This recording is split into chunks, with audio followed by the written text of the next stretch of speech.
Before we begin, I want you to know something important. This is not another English lesson. You won't hear grammar rules, vocabulary drills, or exam tricks here.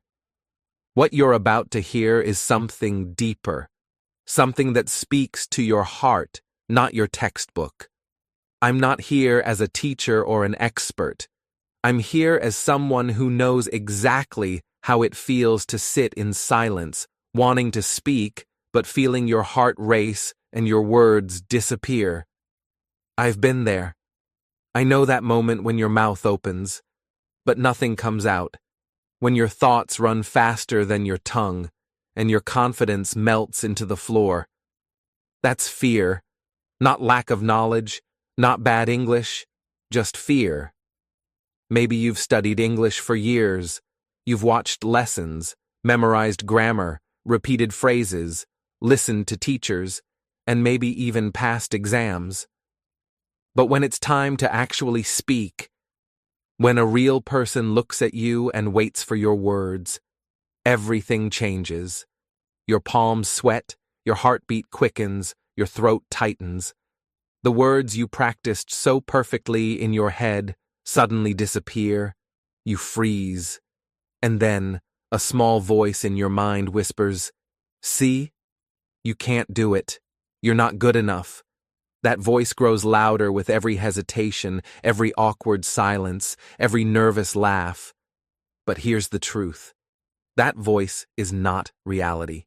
It's fear pretending to protect you. Let me say something that might surprise you. You're not bad at English. You're not behind. You're not broken. You are simply scared. Scared to be wrong. Scared to sound strange. Scared that someone will laugh or judge you. And that fear, my friend, is far more powerful than any grammar mistake.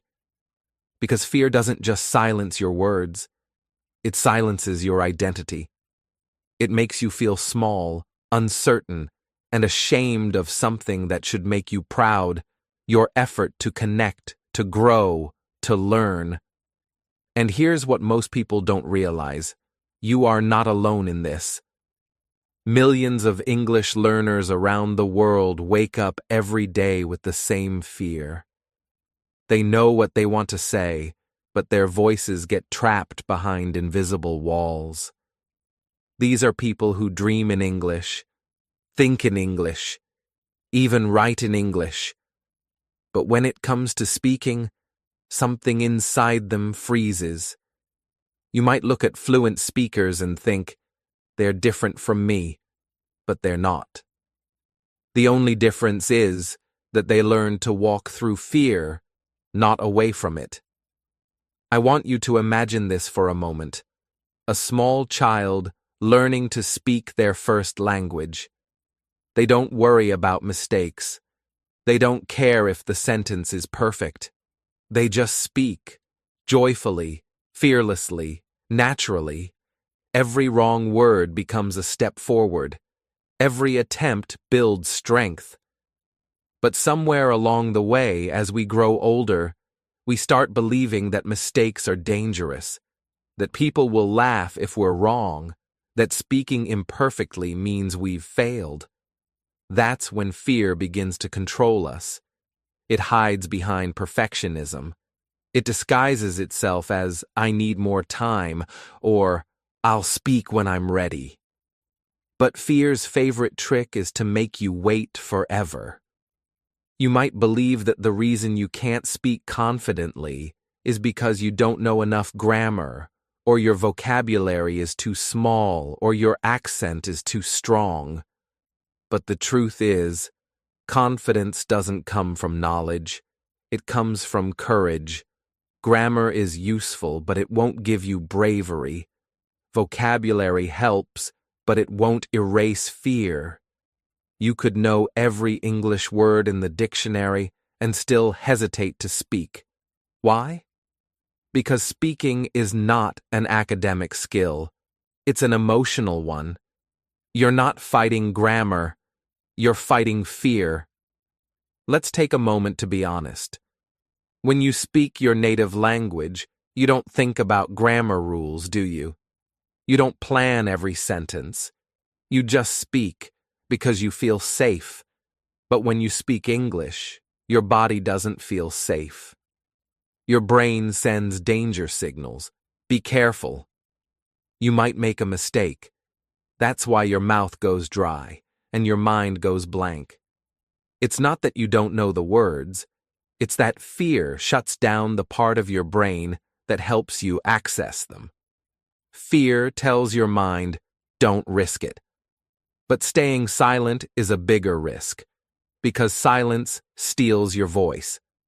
So, what if we stopped fighting fear and started understanding it? What if we stopped saying, I'm bad at English, and started saying, I'm learning to speak through fear? That's the shift we'll make together. This isn't just a lesson about English. It's a journey about emotion, psychology, and the way your brain learns courage. Because the moment you make peace with fear, your words will come out freely. You'll stop thinking so much and start feeling more. You'll stop trying to be perfect and start being real. And that, my friend, is when fluency begins. In this journey, I'll show you how to transform fear into freedom, step by step. We'll talk about the emotional roots of fear, the science behind confidence, and daily habits that rewire your brain for courage. You'll learn how to feel safe while speaking, how to practice alone without judgment, how to train your mouth and your mind to work together. These aren't theories. They're real methods used by thousands of learners who went from silence to confidence, not by studying harder, but by changing how they feel inside. Before we move on, I want to make you a promise. This talk is not about perfection. It's not about sounding native. It's not about impressing anyone. It's about you, finding your real, natural, fearless voice. By the time you finish listening, you'll understand why fear isn't your enemy and how it can actually become your greatest teacher. You'll know how to replace self-doubt with calm strength.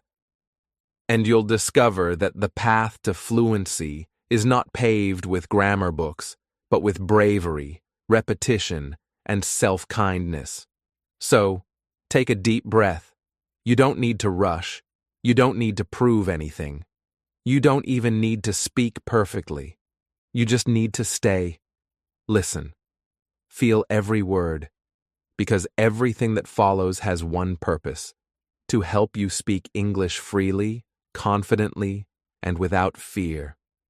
If you truly want to transform not just your English but your life, stay until the end. Don't skip a single moment.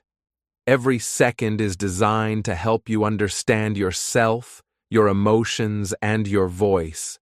Remember this: fear doesn't mean you're weak. Fear means you're growing. Every time your heart beats faster before you speak, it's not a sign of failure. It's a sign of courage trying to rise. And today, we're going to set that courage free. This is where your new journey begins, not toward perfect English, but toward fearless English. Welcome to the start of your transformation. Step 1. Face your fear, don't fight it. Let's begin this journey with the most powerful step of all, facing your fear. Because you can't speak freely if you're still running away from what's holding you back. Most people try to fight their fear, to silence it, to pretend it's not there. But fear doesn't disappear when you ignore it. It grows in silence. It becomes stronger every time you hide from it. And one day, it becomes so big that even the smallest English conversation feels impossible. Think about it like this. Fear is like a shadow. The more you run from it, the larger it seems. But when you turn around and face it, You realize it's just a reflection of your own light, waiting to be understood. Let me tell you a small story. A few years ago, I met a young woman named Aya. She had studied English for almost 8 years.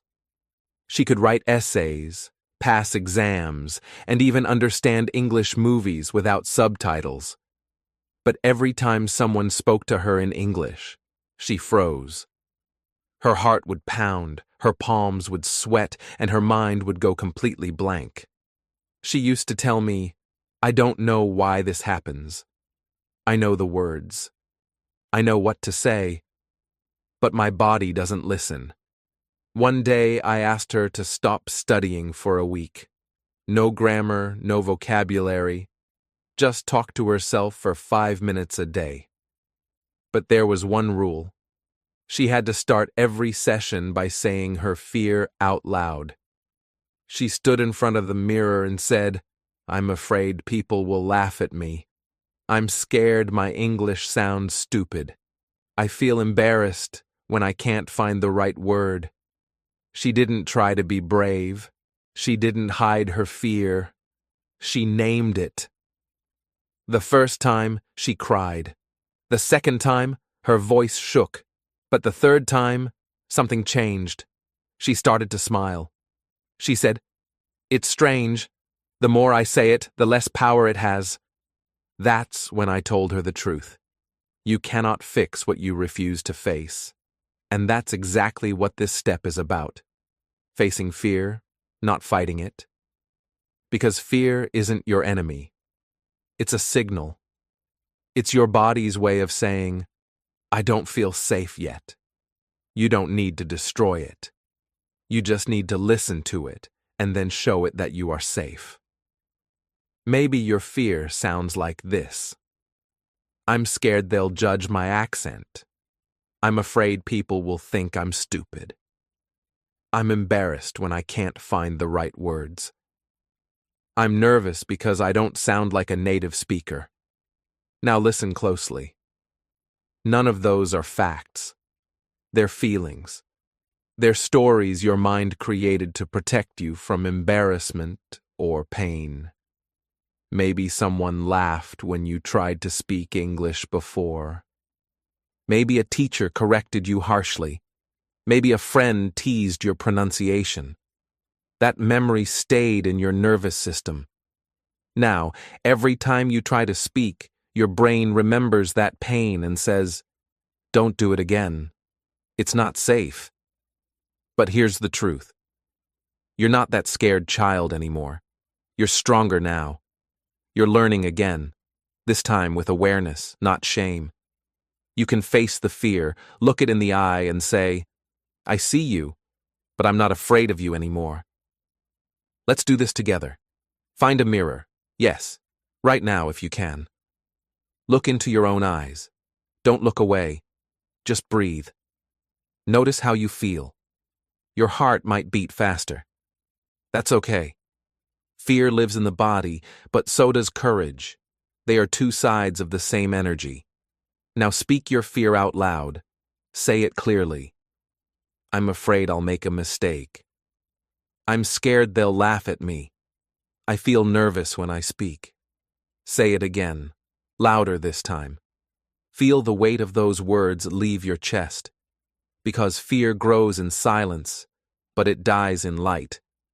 Now take a deep breath and say the next part, your truth. "I'm learning. I'm growing. I'm brave. I don't need to be perfect. I just need to be present." Feel the difference?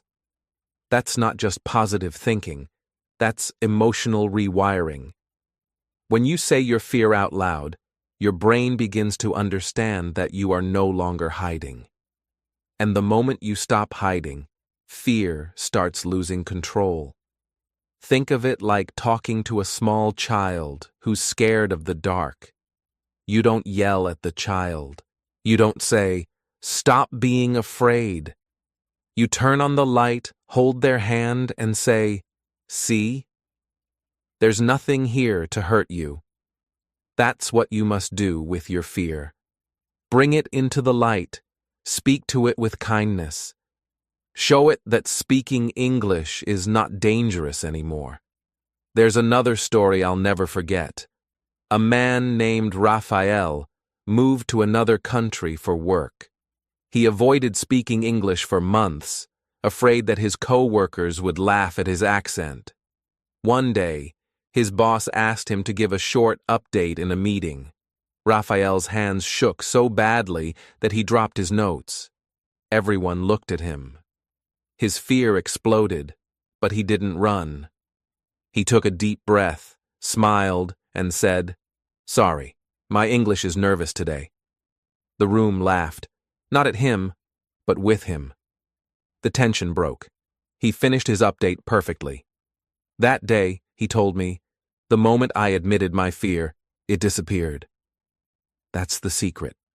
Courage doesn't mean the absence of fear. It means speaking even when fear is present. Because every time you face it, you teach your brain a new truth. I spoke, and nothing bad happened. That's how confidence grows, not through grammar drills, but through small acts of emotional bravery. I want you to try something powerful this week. Every morning, look in the mirror and say these words slowly. Today, I choose to speak, even if I'm afraid. Today, I choose to learn, not hide. Today, I choose courage over perfection. Say it again until you feel it, not just in your mouth, but in your heart. Because every time you speak those words, you're building a bridge between fear and freedom. You're teaching your nervous system that it's safe to express yourself. You're showing your inner self that mistakes don't mean danger, they mean growth. Let me be very clear, you will still feel fear sometimes. Even fluent speakers do. But the difference is, they know what to do with it. They don't hide it. They name it. They breathe through it. And they move forward anyway. That's what facing fear truly means, walking with it, not away from it. Remember this, you cannot fix what you refuse to face. If you hide from fear, it controls you. If you face it, it frees you. So today, start small. Say your fear out loud. Don't edit it. Don't cover it up. Just be honest. Because honesty opens the door that perfectionism keeps closed. Your journey to fearless English doesn't start with vocabulary lists or grammar books. It starts right here, with a single brave moment of truth. When you can look in the mirror, speak your fear, and still say, "I'm learning, I'm growing, I'm brave." That is the moment your transformation begins. Step 2. Build inner confidence through self-talk. Now that you've faced your fear, it's time to rebuild something stronger in its place. Inner confidence. And the most powerful way to do that is through something that might sound a little strange at first, talking to yourself. When you hear the phrase, talk to yourself, you might picture someone mumbling alone or daydreaming out loud. Society teaches us that talking to ourselves is odd or even embarrassing. But science and experience say the opposite. Self-talk is not weird, it's wisdom. It's one of the most powerful psychological tools you have to change your emotions, your focus, and your confidence. The most successful athletes, actors, and speakers all use it. They talk to themselves before a performance, during moments of fear, and even after mistakes. They tell their minds what they want to believe before the world can tell them something different. So why does it work? Because the brain listens to your voice more than anyone else's. When you speak out loud, your voice becomes proof, evidence your brain can hear. Silent thoughts are easy to ignore or replace with doubt, but spoken words are physical. They vibrate through your body. They sound real. They teach your brain, this is who I am. That's why self-talk isn't just practice, it's training for courage. Every English learner says, I want someone to practice with. They think progress depends on a teacher, a partner, or a native speaker. But here's the truth. Your best speaking partner has always been you. You're available 24 hours a day. You never interrupt. You never laugh at yourself. You never walk away. And most importantly, you're completely safe. Before you can speak English confidently with other people, you must feel safe hearing your own voice. So let's make self-talk simple. Start with your everyday life. Don't plan a big speech. Describe what's happening around you. This connects English to your reality, not your imagination. Try this tomorrow morning. When you wake up, say, Good morning. I'm feeling a little sleepy, but I'm ready for today. While brushing your teeth, say, I'm brushing my teeth. My day is beginning. While making coffee, say, I'm making coffee. It smells good. When you step outside, say, the weather is nice today. I can feel the sun. When you come home at night, say, I did my best today. I'm proud of myself. That's it. No grammar lessons. No translation. Just real sentences from your real life. The goal isn't perfection. It's connection. Connection between your voice and your confidence. The more you speak, the more your brain learns. English belongs to me. Here's why this simple act is so powerful. When you talk to yourself out loud, you activate multiple areas of your brain at once. The ones for thinking, speaking, and listening. You hear English, process English, and produce English all at the same time. It's like exercising 3 muscles together: your mouth, your mind, and your emotions. The result? Faster fluency, deeper comfort, and lower fear. Silent study doesn't do this. Only spoken practice does. That's why I always say, fluency begins inside you, not with others. Now, let's add something even more powerful. The mirror technique. Stand in front of a mirror and look at yourself as you speak. At first, it might feel uncomfortable.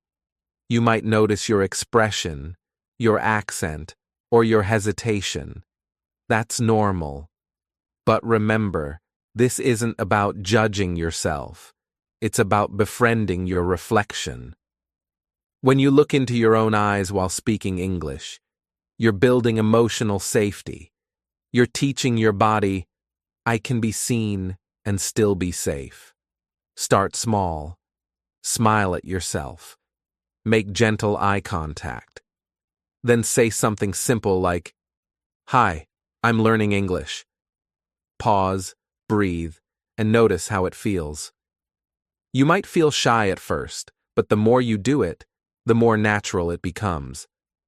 It's the same skill you'll use in real conversations: eye contact, presence, and calm expression. Mirror speaking turns your fear of being seen into confidence in being visible. You can turn any quiet moment into a practice moment. Walking to work? Describe what you see. There's a red car. The street is busy today. Cooking dinner? Narrate it. I'm cutting vegetables. I like this smell. Feeling tired? Acknowledge it kindly. I'm tired, but I'm proud that I'm still practicing. These tiny monologues might seem unimportant, but they build something huge: the habit of speaking without fear. Every time you speak to yourself, you send your brain a message. English is normal. Speaking is safe. I can do this. Here's a simple formula to make self-talk powerful. 1. Describe. 2. Feel. 3. Affirm. Describe what's happening. I'm sitting at my desk. Feel something about it. I feel calm and focused. Affirm your effort. I'm proud of myself for practicing. You can do this anywhere. The language doesn't have to be fancy. The goal is emotional repetition, training your heart to stay calm while your mouth moves. Because the more your emotions and words work together, the less fear controls you. Let's practice some emotional mini affirmations right now. Say them with me. I'm learning every day. My English doesn't need to be perfect to be powerful. Every time I speak, I'm becoming more confident.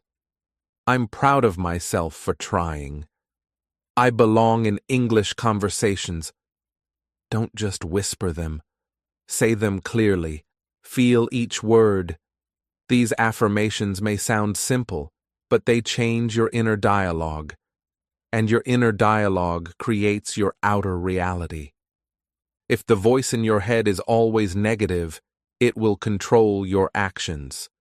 But if the voice in your head becomes kind, supportive, and patient, your confidence will naturally rise. One learner once told me, "I feel silly talking to myself." I smiled and asked, "Do you feel silly when you think in English?" She said, "No." I replied, "Then you're already talking to yourself. You're just doing it silently." The only difference is that when you speak out loud, you train your mouth too. Silent thinking builds ideas. Out loud speaking builds fluency. The secret is consistency, not duration.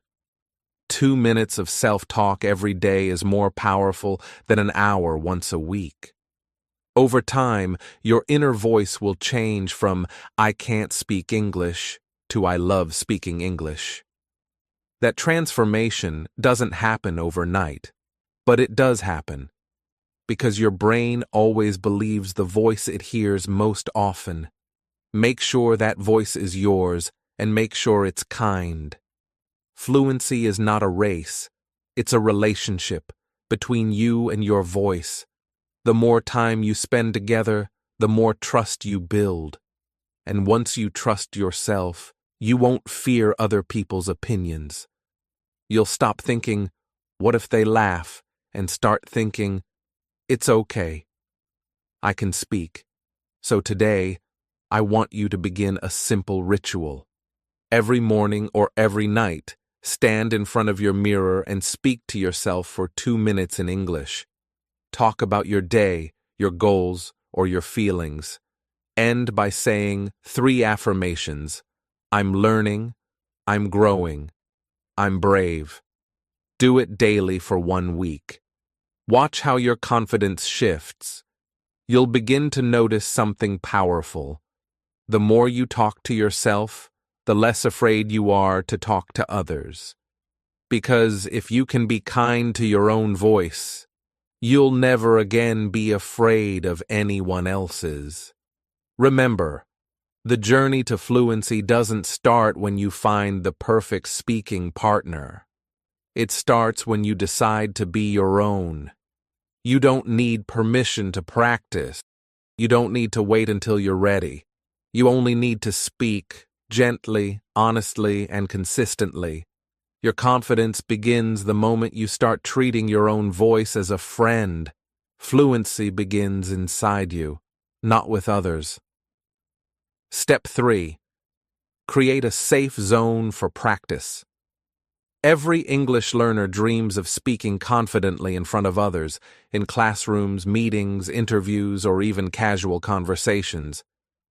But the truth is, confidence doesn't begin on a stage or in a group.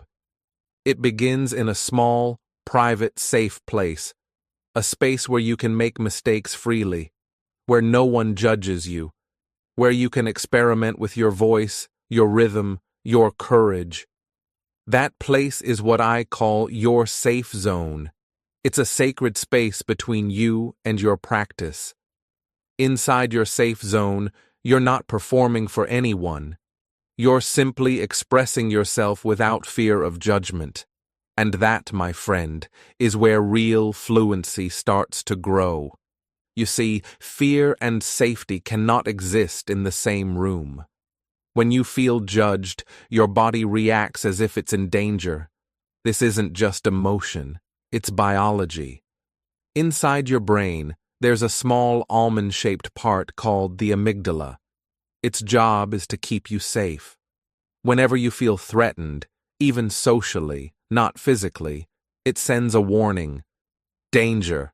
Stop talking. That's why, even when you know the words, your mouth suddenly refuses to cooperate. Your voice shakes. Your mind goes blank. You might think you forgot English, but really, your body just went into self-defense mode. Speaking English in front of others feels risky because your brain hasn't yet learned that it's safe.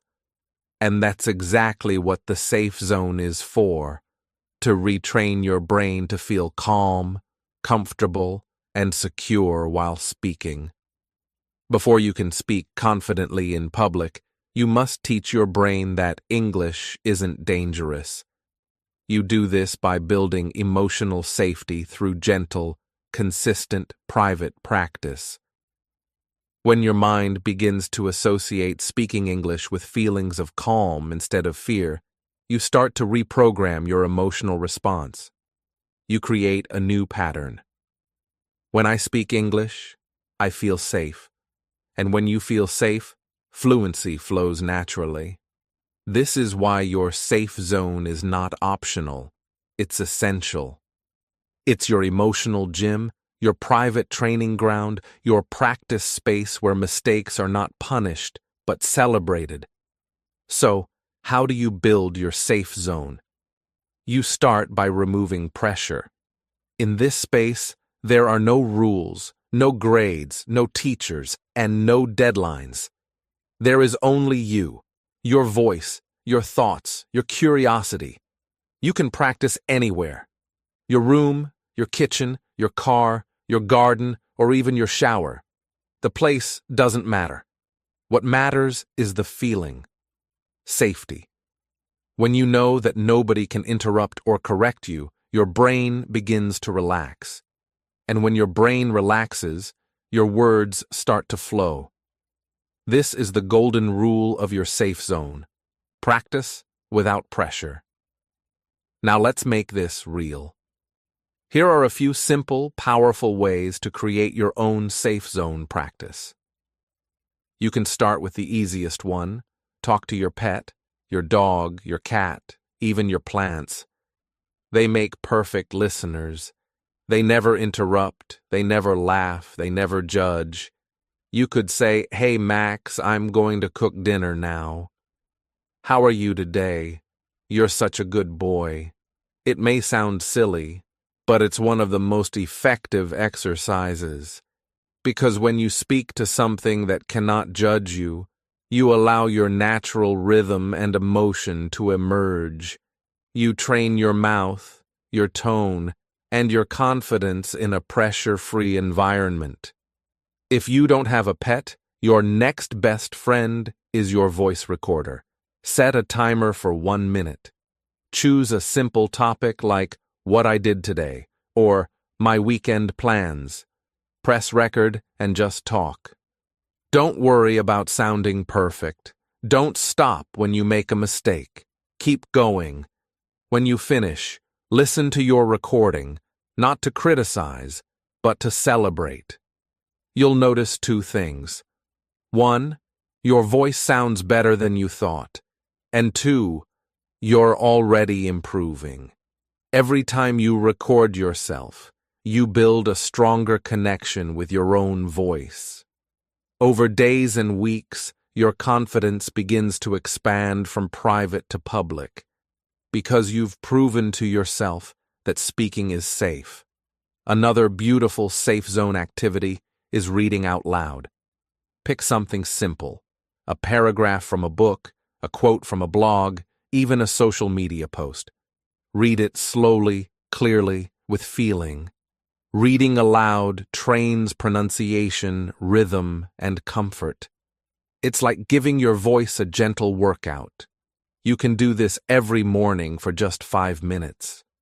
Over time, your mouth becomes familiar with English sounds. your breathing becomes steady, and your voice starts to sound natural, not forced. You stop hearing yourself as a learner and start hearing yourself as a communicator. You can write freely, think in English, correct yourself, or even role-play conversations. You can take what you'd say out loud and type it here first, then try speaking it after. It's like a warm-up for your real voice. The more you practice in a safe space, the less fear controls you in real life. If you have a child, a younger sibling, or even a friend who's just starting to learn English, try teaching them. It doesn't matter if you're not a native speaker. When you explain simple sentences like, "This is an apple," "The sky is blue," or "I love chocolate," you're actually reinforcing your own confidence. Teaching is the highest form of learning, and it makes you feel capable. You stop worrying about sounding perfect and start focusing on connection. And that feeling, connection, is what fluency is really made of. As you practice in your safe zone, remember a few important truths. You are not performing. You don't need to impress anyone. You don't need to rush. You don't even need perfect grammar. What you need is consistency, honesty, and self-compassion. The safe zone is not about speaking correctly. It's about feeling comfortable speaking at all. Every minute you spend practicing without fear is a minute spent reprogramming your mind to stay calm when you speak in public. If your fear of speaking is like a heavy weight, the safe zone is your gym, and each small practice is one gentle lift that builds emotional muscle. At first, you might still feel nervous when speaking outside, but over time, the calm you feel in private will follow you into the world. You'll walk into conversations and realize, this doesn't feel scary anymore. That's not luck. That's training. Never underestimate the power of your private moments. Many learners think growth happens only in classrooms or conversations with others, but the truth is, your biggest transformation happens when no one is watching. When you stand alone in your room, talking to your pet, reading to your mirror, or recording your voice, that's where your courage grows roots. That's where your voice learns to breathe freely. Because confidence isn't built in noise. It's built in silence. So, promise yourself this. From today, you will practice without pressure. You'll speak not to prove, but to express. You'll give yourself permission to make mistakes and keep going. Because every small, fearless moment in your safe zone prepares you for bigger, braver moments in the real world. Confidence grows in privacy before it shines in public. Step 4. The shadow practice. Train like a performer. There is a reason why some people sound so natural when they speak English. Their words flow easily, their rhythm feels smooth, and their confidence seems effortless. You listen to them and think, wow, how do they speak like that? The answer isn't magic. It's training. Specifically, a technique called shadowing, one of the most powerful ways to transform your speaking fluency from hesitant to natural. Shadowing is simple. Listen, repeat, loop. That's it. You listen to a sentence spoken by a fluent or native speaker, then immediately repeat it out loud, trying to match the sound, rhythm, and emotion as closely as possible. You do this again and again, like a shadow following the original speaker's voice. It's not about memorizing, it's about mimicking. It's not about perfection, it's about practice. And if you do it consistently, just 5 minutes a day, it will change your relationship with English completely. You see, language doesn't only live in your brain, it lives in your body, in your mouth, your tongue, your breath, your rhythm. When you only study grammar or vocabulary, you train your brain. But when you shadow, you train your body to feel English. You're not just learning words, you're learning movement, melody, and flow. This is how children learn to speak their first language, by listening, repeating, and copying sounds over and over until they become natural. Shadowing recreates that same process for you as an adult learner. Let's break it down. Imagine you play a short English clip, maybe from a podcast, a movie, or a motivational video. You listen carefully to one sentence. For example, "I'm proud of myself for learning English every day." You pause for a moment, then repeat it immediately. "I'm proud of myself for learning English every day." Try to match the rhythm. Notice how your mouth moves. Feel the emotion behind the sentence. Then play it again. Listen, repeat, loop, 5 times. Each repetition makes it smoother, easier, more automatic. By the 5th time, you're no longer thinking about grammar or pronunciation. You're just speaking. That's the magic of the shadow practice. It bypasses your thinking mind and trains your speaking reflex. In the beginning, it might feel awkward, maybe even frustrating. You might stumble on words or fall behind the audio. That's okay. You're not failing. You're rewiring your brain.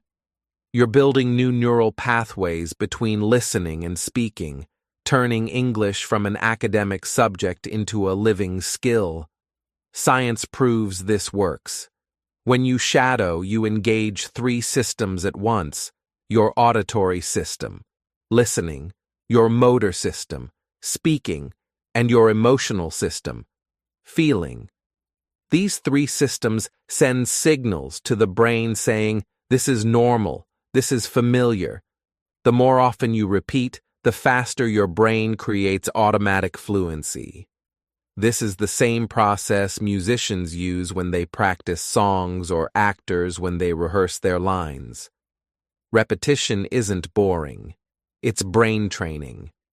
Think of it like learning to dance. The first time you try a new move, you look awkward. You count the steps. You feel uncomfortable. But after a few rounds, your body starts to remember. You stop thinking. You start moving naturally. Shadowing does the same thing for your mouth. It teaches your tongue, lips, and vocal cords to dance in English rhythm, smooth, confident, and expressive. You can start with short, emotional sentences. These are easier to connect with. Here are a few examples you can use. "I'm getting better every single day. Mistakes help me grow stronger. I don't need to be perfect. I just need to be brave. I love the sound of my English voice. English is my friend, not my fear." Play each sentence from any clear English source, a YouTube video, a movie clip, a speech, or even from your favorite English podcast. Listen once, repeat immediately, then loop it 5 times. Feel how the words roll off your tongue. Feel how your confidence grows with every round. This is not about sounding like someone else. It's about teaching your own voice to move freely, without hesitation. You can turn this into a daily habit. 5 minutes in the morning, 5 minutes before bed. That's enough. Choose one short clip per day, no longer than 10 seconds, and shadow it until you can say it naturally. It doesn't matter what accent you use or how fast you go. What matters is consistency. When you train every day, even for a few minutes, you'll start to notice something incredible. You'll begin to feel English instead of translating it. Your mouth will know what to do before your mind starts analyzing. Many learners tell me, I can't think fast enough when I speak English. That's because they only practice thinking, not speaking. Shadowing fixes that. It turns slow, hesitant speech into automatic flow. You stop thinking about every word. Your brain hears a sound and your mouth responds instantly. That's what fluency really is. Not perfection, but automaticity. You can also record your shadow sessions to see your progress. On day 1, you might sound nervous or robotic. Your timing might feel off. But don't judge yourself. This is your foundation. Keep recording each day, just 1 minute per session. On day 10, listen to both recordings. You'll hear the difference. Your tone is smoother, your rhythm is clearer, your voice sounds stronger. That's proof of real transformation. It's not imaginary, it's audible, and it's one of the most motivating feelings in the world. If you want to make shadowing more fun, try using movie scenes or motivational quotes. Choose a line that inspires you emotionally. For example, from a movie, I will not give up. From a speech, believe in yourself when no one else does. Repeat these lines with feeling. Use your hands, your face, your whole body. You're not just copying sound, you're expressing emotion. Because the goal of speaking is not just clarity, it's connection. When you connect emotion with words, your speech becomes powerful and authentic. And remember, shadowing is not about speed. Don't chase fast speakers. Start slow. Choose voices that are clear and natural. Once you're comfortable, increase the difficulty little by little, but never rush. Fluency doesn't come from speed. It comes from rhythm, confidence, and repetition. Whispering doesn't count either. You have to speak out loud. The sound of your voice matters. You have to hear yourself becoming fluent. Think of shadowing as a daily conversation between your old self and your new self. The old self is afraid of speaking, stuck in hesitation. The new self listens, repeats, and learns to flow. Every loop is a step closer to that new identity, the confident speaker you're becoming. So, here's your small daily goal. 5 minutes of shadowing every day for the next 10 days. Record your progress. Be patient. Be consistent. You'll notice that each day your voice feels more alive, your fear feels smaller, and your confidence feels real. Because fluency isn't built in a single breakthrough. It's built in quiet repetition, in small victories, in the courage to keep practicing even when no one is watching. Remember this: every great performer trains behind the curtain long before the applause begins. The stage is only the reflection of private effort. Your English journey is the same. You're not just learning to speak. You're learning to perform your truth. You're learning to express, to connect, to inspire. So tomorrow, when you wake up, don't just study English. Shadow it. Feel it. Speak it. Let your voice follow the rhythm of the world around you. Because each time you shadow, you're not just copying sound, you're creating confidence.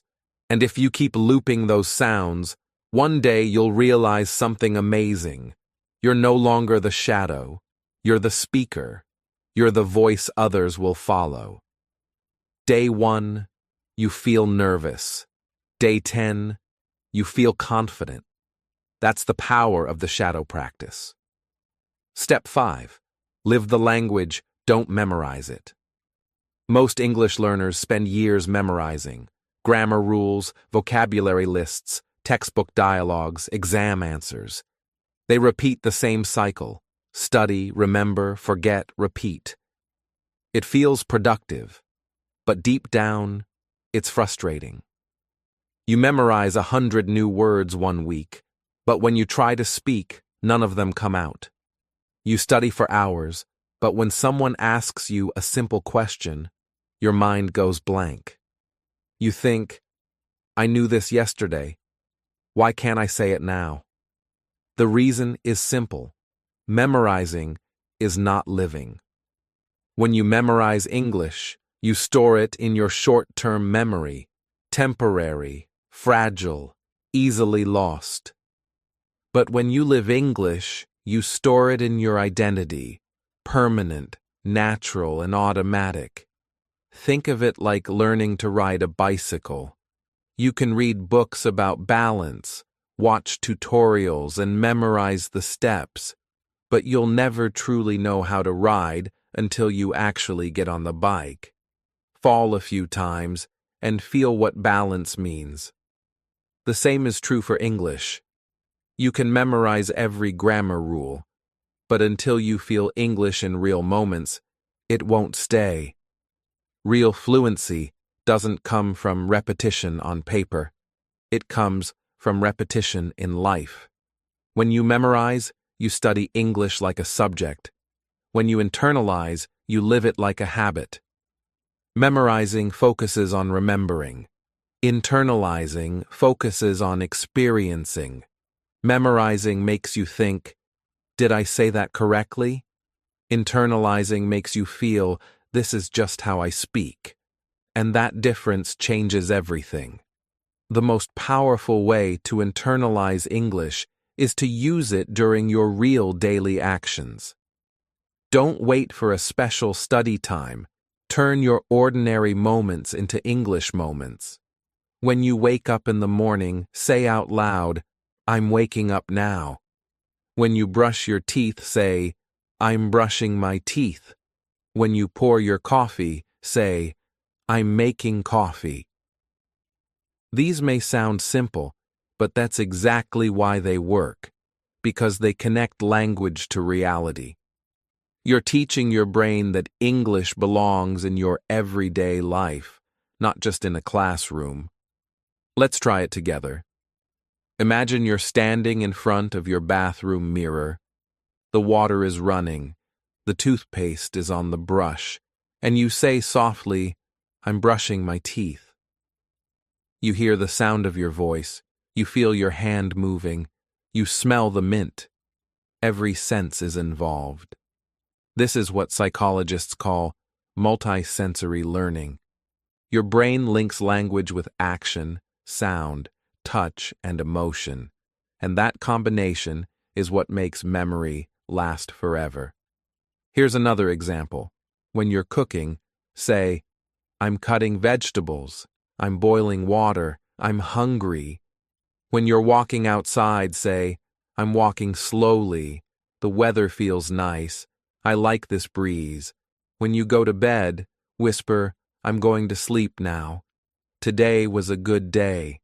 These phrases may be short, but they are alive. They are real. They belong to your story. You can build what I call micro-routines. One simple phrase for each daily action. Every time you do that action, say the same phrase. After a few days, your mouth will say it automatically. You won't need to translate or think. It will just happen, like breathing. For example, when you drink water, I'm drinking water. When you open your phone, I'm checking my messages. When you go outside, I'm leaving home. When you come back, I'm home now. When you sit down, I'm sitting. When you eat, I'm eating now.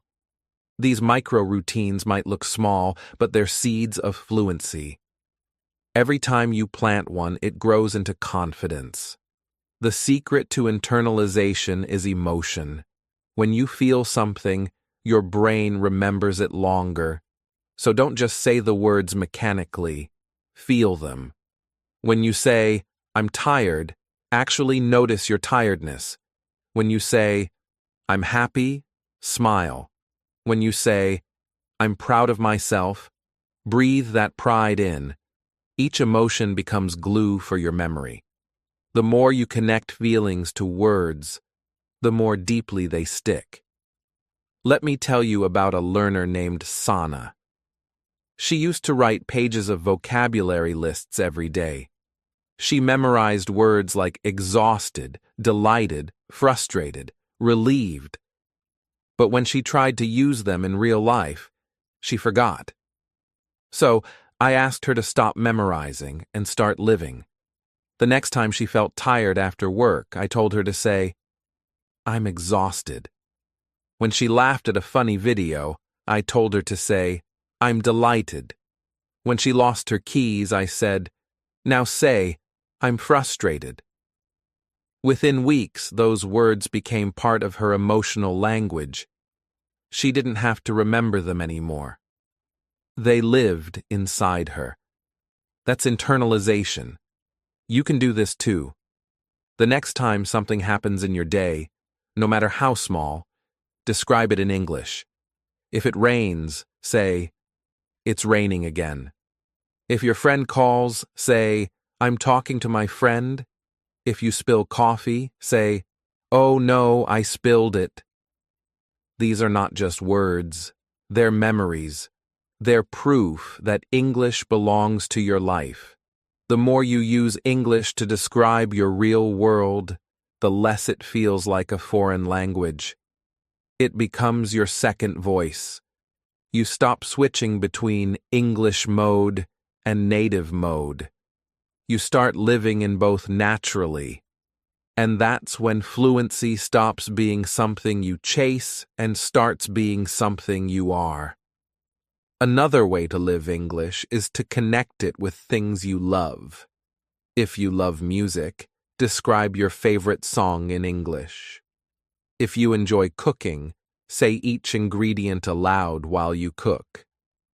If you love journaling, write your thoughts in simple English sentences, not perfect grammar, just feelings. For example, I felt peaceful today. I miss my family. I learned something new.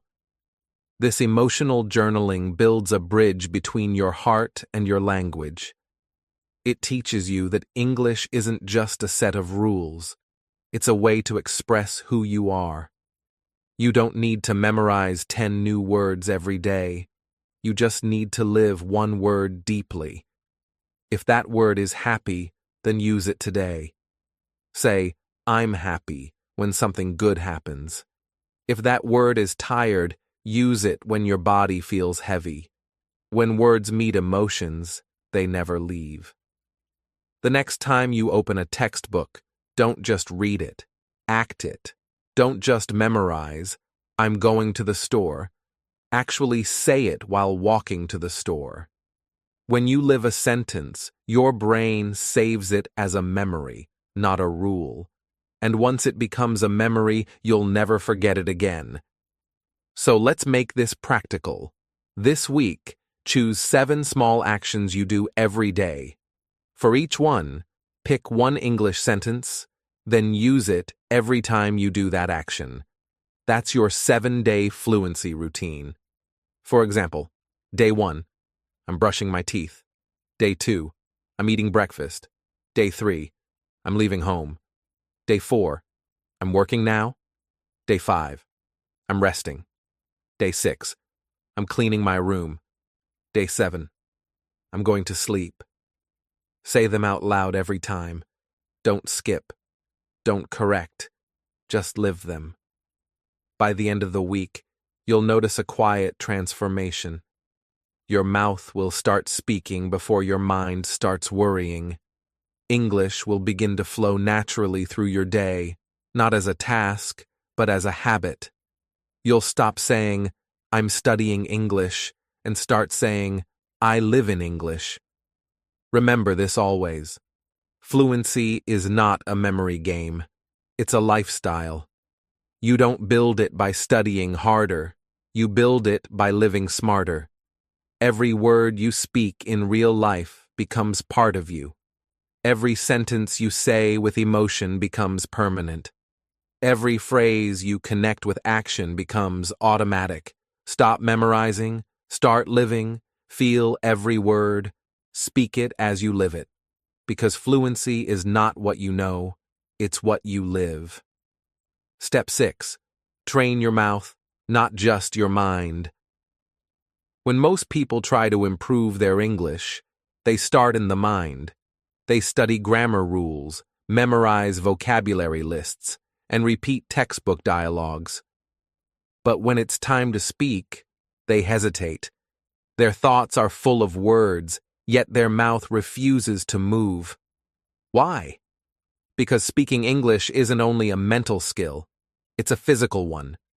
You don't just think English, you perform it.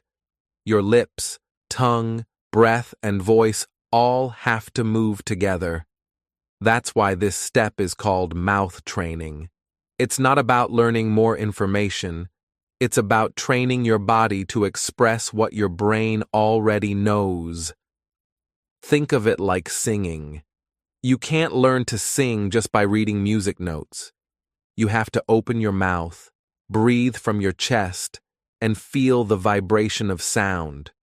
Or think of it like dancing. You can't learn to dance by watching videos. Your body must move, repeat, and remember the rhythm. Or like playing a guitar, reading about chords won't help until your fingers touch the strings. Speaking English is exactly the same. You can't just understand it in your head. You have to feel it in your mouth. Many learners say, "I understand English perfectly, but I can't speak it." That's because their mouth hasn't practiced enough. The brain knows the words, but the mouth doesn't remember the movement. Speaking fluently means your muscles, not just your memory, know what to do. Every sound in English has its own rhythm, shape, and emotion. When your mouth learns those patterns, English starts to flow naturally. So how do you train your mouth? Start small. Choose a few short, emotional sentences that you can say every day. For example, I'm learning English every day. I'm proud of myself. I'm feeling strong today. I'm doing my best. These are not random phrases. They're simple, powerful, and emotional. The perfect combination for training both your voice and your confidence. Say each sentence slowly. Move your mouth fully. Feel every syllable. Imagine the words coming alive as you speak them. When you first start, exaggerate the sounds a little. Open your mouth wider. Stretch the vowels. Feel your lips and tongue move. You're not just practicing pronunciation, you're teaching your muscles to speak English easily. This is what I call mouth memory. The more you say something out loud, the easier it becomes to say it again later. Just like a dancer who repeats the same steps until the movement feels natural, your mouth needs repetition to learn flow and rhythm. Let's try it right now. Take the sentence. I'm learning English every day. First, say it slowly. I am learning English every day. Focus on how your lips and tongue move. Then say it normally. I'm learning English every day. Finally, say it fast, with energy and emotion. I'm learning English every day. That's called the slow, normal, fast method. It's one of the best exercises for building fluency rhythm. It teaches your mouth to adapt to different speeds, just like warming up your voice before singing. You can do this with any phrase you like. For example, slow, I am proud of myself. Normal, I'm proud of myself. Fast and emotional, I'm proud of myself. When you say it fast, smile. Use your hands. Move your body. Add life to the words. Because fluency isn't just about accuracy, it's about energy. Your body language and voice tone create emotional connection. And when you express emotion, your fear disappears. Here's another exercise. Pick 5 sentences that you love. Write them down on paper. Say each one 5 times. First slow, then normal, then fast. That's your daily mouth training routine. It takes less than 5 minutes, but it will change how you sound. After a week, your voice will feel stronger. After a month, you'll notice that words come out more easily. That's not luck. That's training. When you do these exercises, don't whisper. Speak clearly, out loud. Whispering keeps your muscles lazy. You need to feel the air move, the vibration in your throat. That's what builds strength and clarity. Also, don't worry about being perfect. This isn't a pronunciation exam. This is performance practice. Even singers make mistakes during rehearsal. That's how they improve. Your goal is not to sound like a native speaker. Your goal is to sound like yourself, but confident. Let's make it more fun. Do your mouth training in front of a mirror. Watch how your face moves. Smile when you speak. Lift your chin. Make eye contact with yourself. This might feel strange at first, but it builds a powerful connection between your voice and your presence. You'll learn to express emotion, confidence, and rhythm, all essential parts of real communication. Every time you see your reflection speaking English, your brain begins to believe, yes, this is me. I can do this. The beauty of mouth training is that it's practical. You can do it anywhere, while walking, cooking, driving, or cleaning. No books, no lessons, no pressure. Just your voice, your breath, and your commitment. When you practice consistently, even short sentences become part of your natural speech. I'm ready. I can do this. I'm improving. These phrases become automatic responses, small bursts of fluency that show your brain you're capable. You'll also notice that pronunciation becomes easier over time. That's because repetition rewires your motor memory. Your tongue begins to remember how to move between sounds. Your jaw learns how to shape vowels. Your voice learns how to rise and fall naturally. This is why children sound fluent so fast. They don't study pronunciation. They repeat it hundreds of times until it feels right. You can do the same. If you want to take it further, combine emotion with repetition. When you say, I'm proud of myself, don't just say it, feel proud. When you say, I'm learning English every day, smile. When you say, I can do this, say it like you mean it. Your emotion sends a powerful message to your brain. This matters. And the brain always remembers what feels important. Over time, mouth training changes your relationship with English. You'll stop hesitating. You'll stop second-guessing yourself. You'll stop worrying about how you sound. Instead, you'll speak naturally, with rhythm and confidence. You'll notice that even difficult words start flowing easily because your mouth is used to moving in English patterns. That's when you realize fluency isn't only about knowledge, it's about coordination, energy, and repetition. Here's a simple plan you can start today. Choose 5 short emotional sentences. Say each one 5 times using the slow, normal, fast method. Do this once in the morning and once at night. It takes less than 10 minutes. If you stay consistent, you'll feel results in just 1 week. Record yourself once on day 1 and again on day 7. You'll hear your progress. Your voice will sound clearer, smoother, and more confident. That sound is the sound of courage growing inside you. Remember, Your mouth is your instrument. You can't play music by thinking about it. You have to make sound. Don't hide behind silence. Speak out loud. Stretch your voice. Feel the rhythm. Train your mouth every day, and it will reward you with fluency that feels effortless and real. Because grammar builds knowledge. Mouth training builds courage. Step 7. Transform mistakes into power. From the moment we were children, most of us were taught one dangerous idea: mistakes are bad.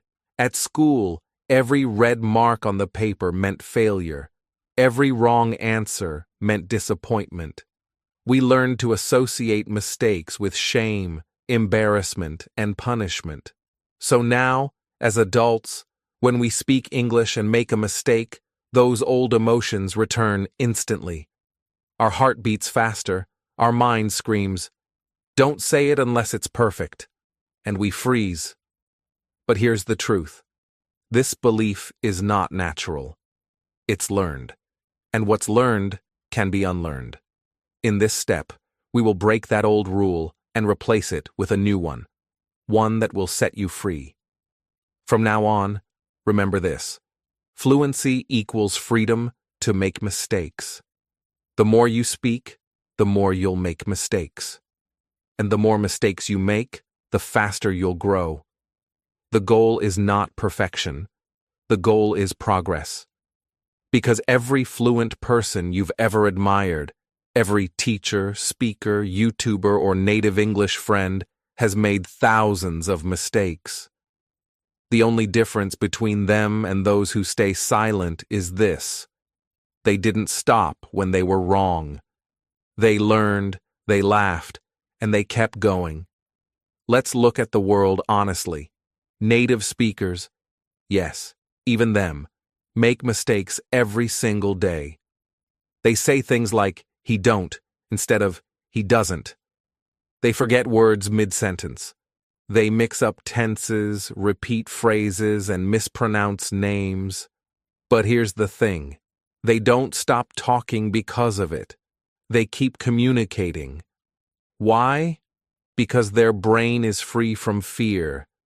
They know communication matters more than correctness. They understand that being human means being imperfect, and that's okay. Imagine if a child stopped learning to walk because they fell a few times. That sounds silly, right? But that's exactly what we do with English. We stumble once or twice and say, "I can't do this." But falling isn't failing. It's training. Every mistake is your muscle learning a new movement. Every wrong word is your brain rewiring itself for success. Without mistakes, there is no mastery. Here's a new way to think about it. Mistakes are not proof of weakness. They are proof of effort. Every time you make one, it means you're doing something brave, something millions of learners never do. You're trying. Trying is not failing. Trying is progress in motion. The only true failure is silence. Silence stops growth. Mistakes push it forward. Let me tell you about a learner named Paolo. He used to avoid speaking English because he hated making errors. He would rehearse sentences for hours before every conversation. But the moment he forgot one word, his confidence collapsed. One day I asked him to start something called a mistake journal. I told him to write down every mistake he made each day, not to fix them, but to celebrate them. He looked confused at first, but after a week, something changed. His journal was full of sentences like, "I said I goed instead of I went," "I forgot the word for neighbor," or "I mixed up few and a few." I asked him how he felt reading them. He smiled and said, "I feel proud. It means I spoke." That's the magic of this method. The moment you start treating mistakes as achievements, fear loses power. Your brain begins to associate speaking with freedom, not danger. You start thinking, I made a mistake today. That means I practiced. The mistake journal is not a book of errors. It's a record of courage. Every line you write is a victory against fear. Try this yourself. Keep a small notebook or use your phone. Each day, after you speak or practice, write down 3 mistakes you made. Next to each one, write what you learned from it. Then, at the bottom, add a positive note. I'm proud of my mistakes because they prove I'm trying. If you do this for 7 days, something amazing happens. You stop hiding your imperfections. You start feeling proud of your effort. You stop punishing yourself for being human. Here's what this practice does scientifically. It rewires your brain's emotional response. Instead of releasing fear when you make a mistake, your brain begins to release curiosity and pride. You replace shame with learning. You create safety in your mind. And that emotional shift is what allows true fluency to grow. You can even make it playful. Every time you catch yourself making a mistake, smile and say, "Good. That's one more step forward." Or if you're talking with a friend and they correct you, say, "Thank you. I just learned something new." These small reactions turn fear into power. They turn correction into connection. You see, perfectionism kills progress. When you try to sound flawless, you block your natural rhythm. You speak slower, you overthink, and your sentences lose life. But when you allow mistakes, your voice becomes free. You start to focus on meaning, not mechanics. You start enjoying the conversation instead of performing it. And when you enjoy something, you automatically get better at it. Here's a secret that fluent speakers know. They don't wait for perfection. They speak through imperfection. Every conversation is practice. Every wrong word is a teacher. Every correction is a gift. They don't run away from mistakes, they invite them, because they know that every mistake today builds tomorrow's fluency. So, I want you to change one small habit starting today. When you speak and make a mistake, instead of saying, "I'm bad at English," say, "I'm getting better because I tried."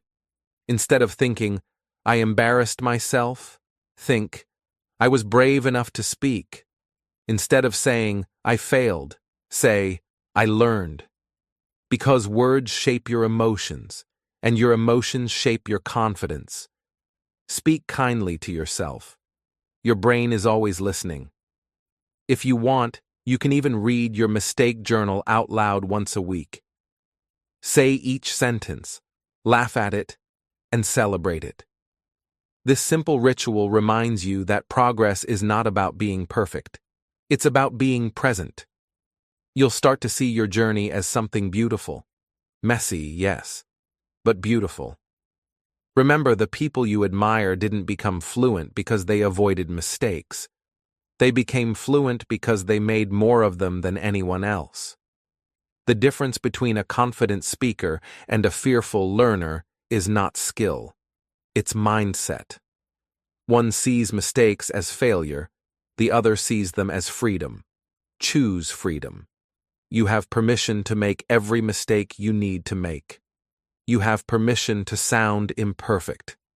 You have permission to stumble, forget, laugh, and start again.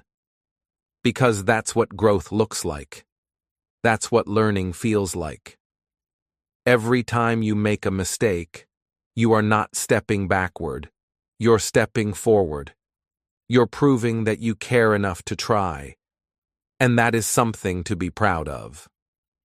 So from today, let this be your new mantra. I'm proud of my mistakes. They prove I'm trying. Say it until you believe it. Say it until the fear fades. Because when you stop hiding from mistakes, you stop hiding from yourself. Perfection blocks progress. Mistakes open the door. Step 8. Eye contact and emotional safety. There's a moment every English learner knows too well. You finally gather the courage to speak, you open your mouth, and then someone looks directly into your eyes. Suddenly, everything disappears. The words vanish, your mind goes blank, and your confidence crumbles. You look away, you forget your sentence, and a heavy silence takes over. It feels like your whole body shuts down just because someone was looking at you. Why does that happen? Why does a simple gaze feel so powerful, so intimidating? It's because eye contact is not just about looking, it's about being seen. And being seen can feel scary. When someone looks into your eyes, it feels like they can see your thoughts, your insecurities, your imperfections. It feels as if their gaze could expose everything you're trying to hide. Your accent, your mistakes, your nervousness. But here's the truth. They're not judging you. They're just connecting with you. The fear you feel is not about the other person. It's about an old emotional wound, the fear of being judged, corrected, or rejected. When you were younger, maybe you were teased for mispronouncing a word. Maybe someone laughed when you spoke English in class. Maybe you felt invisible in a conversation, ignored because you weren't fluent enough. Those small experiences created a belief deep inside you that being looked at while speaking means danger. That belief still lives in your nervous system. So, when someone makes eye contact, your brain interprets it as a threat. It activates your amygdala, the same part of your brain that reacts when you're in real physical danger. Your body tenses, your heart rate increases, your voice tightens. You don't forget English. Your body simply enters protection mode. But the truth is, you are safe. You're not in danger. You're just being seen. That's what emotional safety is all about. Teaching your brain to feel calm while being visible. When you feel safe, your mind opens, your breath deepens, and your words flow naturally. When you feel unsafe, your brain shuts down to protect you. So, before we talk about improving communication, we must first rebuild emotional safety in the simplest but most powerful place: your eyes. Let's start with mirror practice. This might sound familiar because you've already used the mirror for self-talk, but now we'll use it for emotional safety. Stand in front of the mirror and look directly into your eyes. Don't analyze your face. Don't judge yourself. Just look. Notice what you feel. Maybe you feel uncomfortable at first. Maybe you want to look away. That's okay. Just stay with it. Breathe deeply. Then, say something kind to yourself. You are doing well. You are learning. You are growing. Smile, even just a little. The goal is not to act confident. It's to feel safe being seen by your own reflection. Do this every day for a few seconds longer. The more you practice, the more your brain learns that looking and being looked at is not dangerous. This is called desensitization, gentle exposure that rewires your emotional response. You start building tolerance, and then comfort, and finally, confidence. You're training your nervous system to stay calm while being visible. Once you're comfortable with yourself, start practicing with others. But choose kind faces first. Talk to friends, family, or people who make you feel relaxed. Avoid starting with strangers or large groups. When you speak, use what I call inclusive eye contact. Inclusive eye contact means connection, not control. It's warm, open, and gentle, like you're inviting someone into your words. Many people think confidence means staring directly into someone's eyes without blinking. That's not confidence. That's intimidation. Real confidence feels kind, not cold. It says, I see you, and I trust that you see me. When you use inclusive eye contact, you're creating emotional safety for yourself and for the listener. You're saying, we're having a conversation, not a competition. Here's how you can practice inclusive eye contact. Use the 3-second rule. When you talk to someone, look into their eyes for about 2 to 3 seconds. Then, look away naturally, maybe at your hands, the floor, or something nearby, for a moment. Then, return to eye contact. This rhythm feels natural, both for you and the listener. It prevents your brain from feeling overwhelmed, and it keeps the conversation relaxed. If you're in a group or speaking to an audience, move your eyes gently from one person to another every few seconds. Think of it like sharing warmth, not scanning, not staring. You're connecting, not controlling. And when you listen to someone else, keep soft, steady eye contact. Nod occasionally. Smile slightly. This tells your brain, I belong here. I can hold this space calmly. Here's a simple exercise you can try anywhere. Watch an English video, maybe a podcast, an interview, or even a speech. Focus on the speaker's eyes for a few seconds at a time. Notice how calm or expressive they are. Notice that their eye contact feels natural, not forced. This helps your brain model what emotional comfort looks like during communication. Now, I want to tell you something important. The moment you avoid eye contact because of fear, you teach your brain that being seen is dangerous. But the moment you hold eye contact, even for 1 second longer, you teach your brain that being seen is safe. Every second counts. Every second is a small victory. Each time you look at someone and keep speaking, you're breaking an old pattern. You're rewriting your story. From, I'm afraid to be judged, to I'm comfortable being seen. And here's a truth most people forget. You are not being judged. You are being seen. When someone listens to you, they're not examining your accent or your grammar. They're connecting with your energy. They're watching your confidence, your emotion, your humanity. They're seeing you. People don't remember perfect sentences. They remember how you made them feel. When your eyes show sincerity, kindness, and warmth, your words don't have to be perfect. Connection will do the work for you.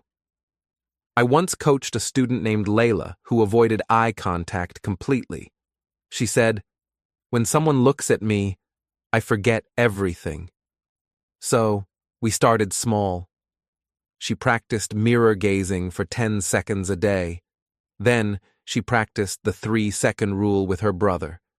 Slowly, she extended it to conversations with friends. After a few weeks, she said something beautiful. Now, when someone looks into my eyes, I feel calm, like we're sharing a moment, not fighting one. That's what emotional safety does. It turns fear into connection. You can begin today. Stand in front of the mirror, look into your eyes. Say, I see you, I trust you, you are safe. Then, in your next English conversation, try the 3-second rule. Don't force it, just flow. When fear appears, breathe, smile. Remember, this is not about performance. It's about presence. The goal isn't to look confident. The goal is to feel safe. Because once your eyes feel safe, your words will follow. Your voice will sound clearer. Your thoughts will flow faster. Your English will sound more alive. You'll stop worrying about judgment and start feeling connection. You'll stop hiding and start shining. Eye contact is not about power. It's about peace. When your eyes feel safe, your heart feels open. And when your heart is open, your English flows with truth and warmth. That's when you realize something profound. Fluency isn't just about speaking. It's about allowing yourself to be seen. When your eyes feel safe, your voice becomes strong. Step 9. Choose clarity over complexity. One of the biggest myths in language learning is this: the more complicated your words, the better your English. So many learners fall into this trap. They think, if I use big vocabulary, people will think I'm smart. They try to sound advanced, sophisticated, impressive, but what actually happens? They freeze. They overthink. Their sentences become heavy, their message becomes unclear, and their confidence disappears. The truth is, complex English does not make you a better communicator. Clear English does. Clarity is not simple-mindedness, it's mastery. It's the ability to express something deep in a way that anyone can understand. Great speakers, whether they are presidents, poets, or teachers, all have one thing in common. They speak simply, so their message goes straight to the heart. When you focus on big words, you build walls. When you focus on clarity, you build bridges. Let's dismantle this myth right now. Many learners think that using complex vocabulary makes them sound fluent. But fluency isn't about impressing others. It's about connecting with them. You don't need to sound like a dictionary to be understood. You just need to sound like yourself. Let's compare two sentences. I'm experiencing a mild level of fatigue due to insufficient rest. I'm tired. Which one is better? The first sounds like a medical report. The second sounds human. The second builds connection. It's the kind of sentence people actually use in real life. Simplicity isn't weakness. It's wisdom. Here's another one. I would appreciate it if you could provide clarification regarding the aforementioned topic. Or simply, can you explain that again, please? The first creates distance. The second creates understanding. Fluency is not about showing off your vocabulary. It's about making your message flow naturally and sincerely. Think about the people who inspire you most. Speakers, mentors, leaders. Do they use complicated words every second? Or do they speak in a way that feels warm, natural, and easy to follow? True fluency is not about complexity.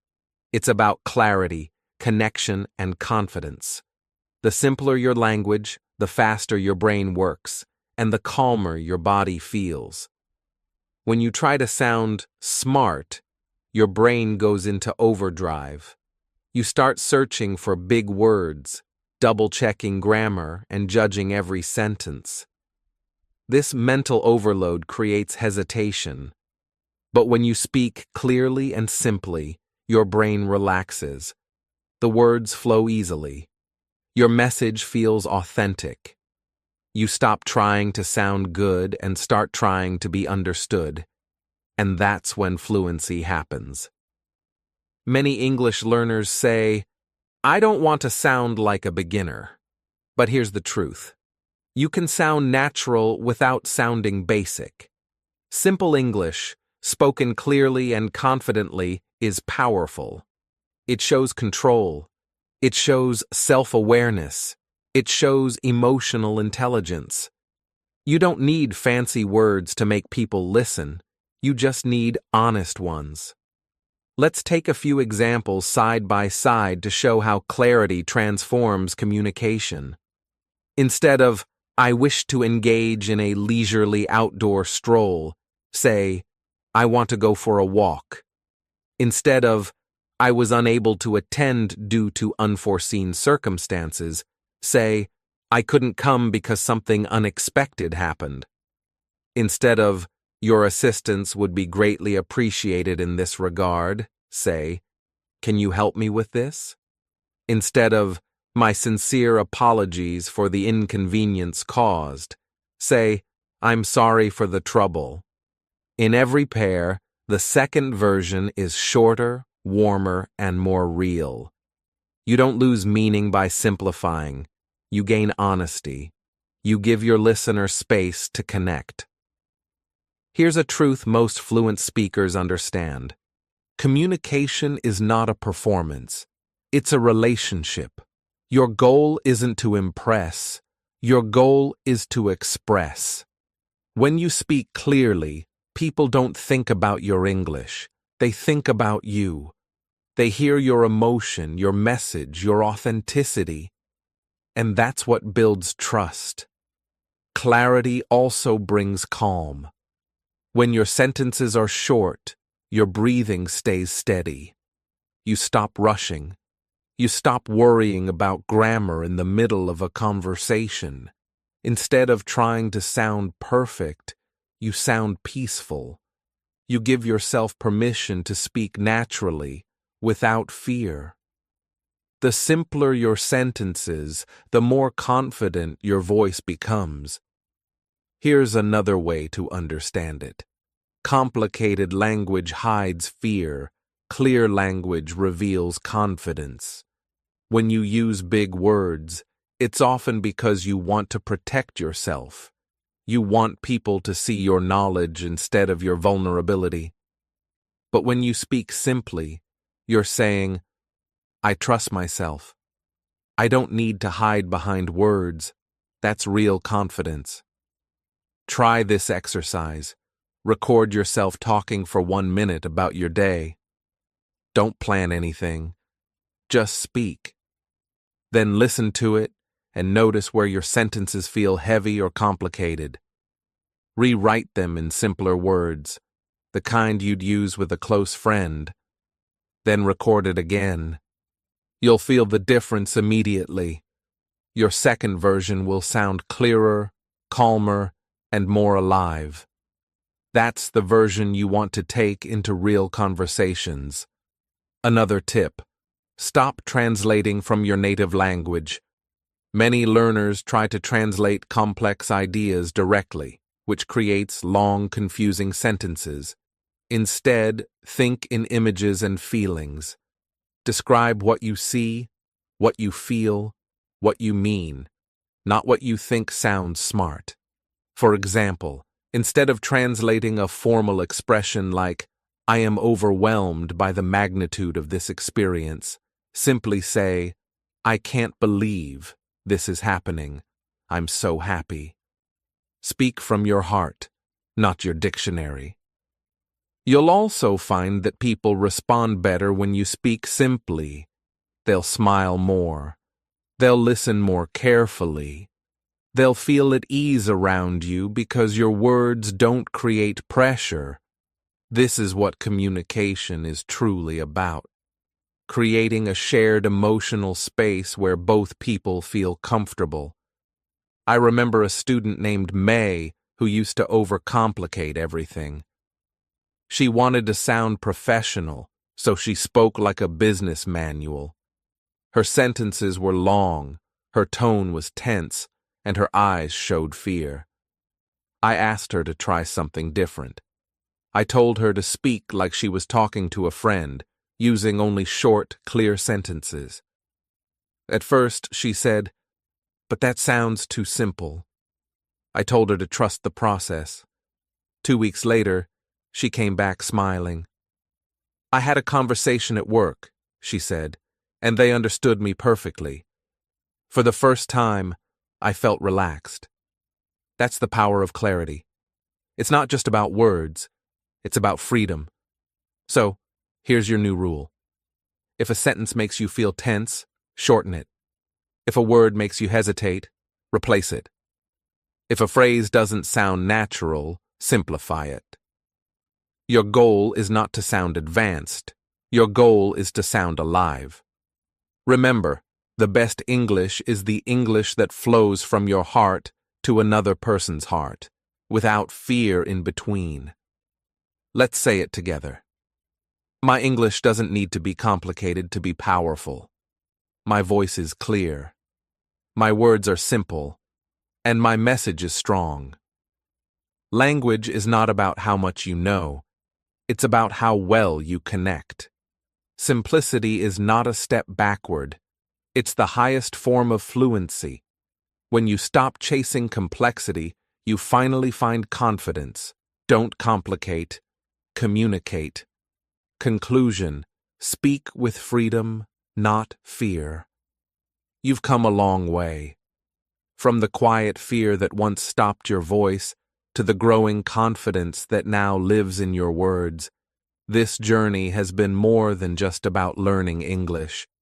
It's been about rediscovering yourself. You started with fear, moved through courage, built confidence, and found clarity. What began as a language lesson became a transformation of your heart. You've learned that English isn't just something you study, it's something you live, something you feel, something that becomes part of who you are. In the beginning, fear felt like an enemy. It made your chest tight, your voice shaky, and your mind blank. But now you understand that fear was never there to hurt you. It was just a signal, your brain trying to protect you from the unknown. When you faced it, it lost its power. When you named it, it softened. When you spoke through it, it transformed into courage. That's the first great victory of your journey. You stopped running from fear and started walking beside it. Then came courage, not loud, not dramatic, but quiet and steady. You learned that courage doesn't mean speaking without fear. It means speaking despite fear. It's waking up and saying, "Today, I'll try again." It's choosing to say one more sentence, to record one more voice note, to talk to one more person, even when your heart races. Courage became your daily practice, and through that practice, your confidence was born. Confidence didn't come from grammar rules or vocabulary lists. It came from connection, from talking to yourself, to your mirror, to your pet, to your safe zone. You discovered that confidence is not about sounding perfect, but about feeling safe in your own voice. You built your fluency through repetition, through mouth training, through small daily actions that rewired your brain. You learned to celebrate mistakes, to see them not as proof of weakness but as proof of progress. You realized that every wrong word was still a word spoken, and that alone made you stronger. And then, clarity, the final stage of this journey. You stopped chasing big words and started choosing honest ones. You learned that fluency isn't about sounding impressive. It's about being understood. You began to speak with simplicity, warmth, and presence. You stopped performing English and started living it. You stopped trying to sound like someone else and started sounding like yourself. That's the true goal of fluency. Not imitation, but expression. Not perfection, but connection. So now, as we reach the end of this path, I want you to see yourself differently. You are not just an English student. You are a communicator. You are a connector. You are a storyteller. You are not learning to speak. You are already speaking. Every time you open your mouth, every time you think in English, every time you push through that small hesitation, you are proving something powerful. You are a speaker, not tomorrow, not when you're fluent. Right now. Say that to yourself. I am not a student. I am a speaker. You've earned that truth. But this journey doesn't end here. It continues with you. Because confidence is not a one-time achievement. It's a daily habit. Every day, speak something, even if you're afraid, especially if you're afraid. Fear will visit sometimes, but now you know what to do. You've learned to face it, name it, and move through it. You've learned that you don't need the perfect moment, or perfect grammar, or perfect courage. You just need to begin. Maybe tomorrow you'll talk to yourself while making breakfast. Maybe you'll record a short message in English. Maybe you'll chat with a friend, or read a paragraph aloud. Maybe you'll make 5 mistakes, or 50. But every time you speak, you grow. Every word is one step closer to freedom. Every sound is proof that your voice matters. So, don't wait for confidence to arrive before you speak. Speak, and confidence will come. Don't wait for fear to disappear before you begin. Begin, and fear will disappear. Fluency doesn't happen in a single breakthrough. It grows quietly, in daily choices, in small steps, in moments of honesty. It grows every time you speak, when silence feels easier. There will still be days when you feel stuck, days when you forget words, when you stumble, when you feel like you've gone backward. On those days, remember this: progress is not a straight line. It's a rhythm. Forward, pause, repeat. Every bad day is still part of your growth. Every hesitation still teaches your brain that you're trying. And trying is how you win. One day, you'll realize that you no longer think about English while you speak. You'll just talk. You'll laugh, share, and connect naturally. You'll forget to be afraid. That's when you'll know you've reached something greater than fluency. You've reached freedom. And that freedom doesn't just change your English, it changes your life. Because the confidence you build here spills into everything else: your career, your relationships, your dreams. When you stop being afraid to speak, you stop being afraid to be seen. You stop hiding your thoughts, your stories, your truth.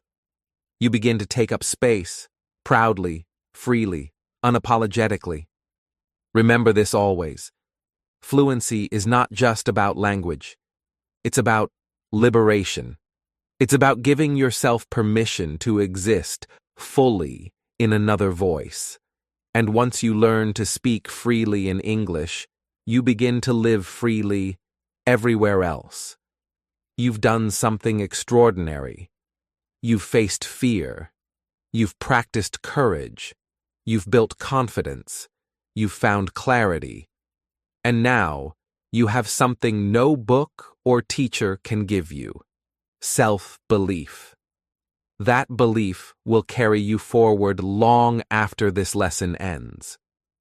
So, as we close this journey, I want you to hear these words, not just with your mind, but with your heart.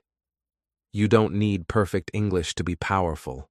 You just need your voice, your courage, and your heart. Speak English with freedom. The world is waiting to hear you. Take a deep breath. Feel your chest rise. Feel your words inside you, ready to be spoken. This is your time. You are ready. Go out there. Speak bravely. Speak honestly. And speak freely. Because the world doesn't need another perfect speaker. It needs you.